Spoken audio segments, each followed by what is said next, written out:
ये जो third Interstellar है एटलस, ये कोई यूएफओ था, एलियन का कोई ऑब्जेक्ट था, या फिर ये कॉमेट था? इसका जवाब दे दिया है नासा ने। जी हां दर्शकों, पिछले 3 महीने से जो भी स्पेक्यूलेशन चल रही थी थर्ड इंटरस्टेलर एटलस को लेके, आज खुला जवाब दे दिया है नासा ने और बता दिया है कि भैया ये एग्जैक्टली क्या चीज है।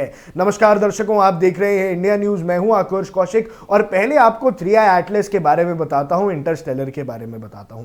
दर्शकों, इंटरस्टेलर वो एक चीज है जो हमारे सोलर सिस्टम के बाहर से आ रही है। यूजुअली देवर द कॉमेट्स, वो कॉमेट्स थे वो जो बाहर से आए थे, जो हमारे यूनिवर्स के नहीं थे। उनकी जो गैसेस लीक हो रही थी वो हमसे अलग थी, जैसे वो कार्बन डाइऑक्साइड ज्यादा रिलीज कर रहा था रादर देन कार्बन मोनोऑक्साइड, जो आम तौर पे एस्ट्रॉइड्स और कॉमेट्स रिलीज करते हैं। इसका जो कंपोजर है वो बहुत डिफरेंट था, अजीब सी ब्राइटनिंग लाइट इसके आसपास थी। इस वजह से पूरे नासा और पूरे स्पेस यूनिवर्स के अंदर एक खलबली थी कि भैया ये है तो है क्या। हालांकि उसको कंफर्म कर दिया गया था कि it is an confirmed interstellar. Oumuamua और बोरिसोव के बाद थर्ड ऑफिशियल कंफर्म्ड इंटरस्टेलर था by ever discovered by the man, और वो था एटलस। और दर्शकों, पहले तो खतरा मंडरा रहा था, पहले तो हम ये समझने की कोशिश कर रहे थे कि क्या ये पृथ्वी की तरफ आने वाला है, लेकिन फिर हमें समझ आया कि ये हमसे 1.4 AU माइल्स दूर है,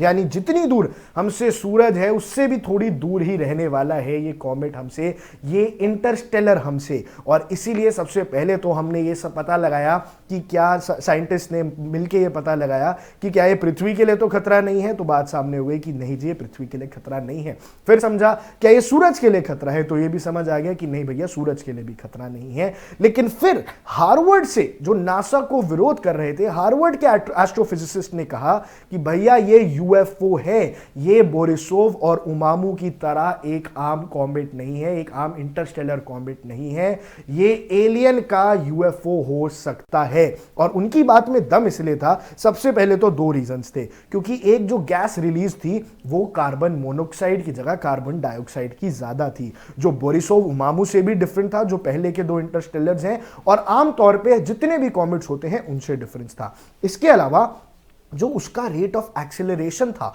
वो भी बिल्कुल भी प्रिडिक्टेबल नहीं था। वो कभी तो धीरे जा रहा था, कभी एकदम तेज हो जाता है 3i एटलस, कभी इसकी स्पीड 5 से 6 गुना में कैसे वेरी कर सकती है। इसी वजह से ये शक पैदा हुआ कि कहीं एलियन का यूएफओ तो नहीं है। और ये जो मॉडल है हार्वर्ड के एस्ट्रोफिजिसिस्ट का, उन्होंने पूरी दुनिया में लोगों को 2 हिस्सों में बांट दिया, स्पेस साइंटिस्ट को 2 हिस्सों में बांट दिया। एक जो कह रहे हैं ये कॉमेट है और ये यूएफओ नहीं है, दूसरे जो कह रहे हैं भैया ये एलियन की टेक्नोलॉजी है, ये एलियंस की बनाई हुई यूएफओ भी हो सकता है, ये आम कॉमेट नहीं है। लेकिन दर्शकों, आज सारे सवालों पे अंत लगता है, क्योंकि नासा ने ये इन्वेस्टिगेशन करी और साबित कर दिया है कि भैया ये जो है ये एक कॉमेट है, ये यूएफओ नहीं है। नासा ने डिटेल स्टडी की है, 20 से ज्यादा टेलीस्कोप्स वर्ल्ड वाइड में यूज करे, जहां उन्होंने सारे स्पेसक्राफ्ट के ऑब्जर्वेशंस को काम पे लगा दिया और एनालाइज की ना सिर्फ 3i एटलस की ट्रैजेक्टरी पर उसकी स्पीड भी, उसकी लाइट एमिशन भी और उसका कॉम्पोजिशन भी, यानी पता लगाया कि ये किस तरह से जा रहा है, किस डायरेक्शन में जा रहा है, किस रफ्तार से जा रहा है, किस स्पीड से जा रहा है, कितनी लाइट एमिट करता हुआ जा रहा है, और ये जो लाइट एमिट कर रहा है ये क्या है, और साथ साथ उसका कॉम्पोजिशन भी कि भैया ये बना किस चीज से है। और इन सारी चीजों को बारीकी से परखने के बाद नासा इस कंक्लूजन पे पहुंचा है कि 3i एटलस इज अ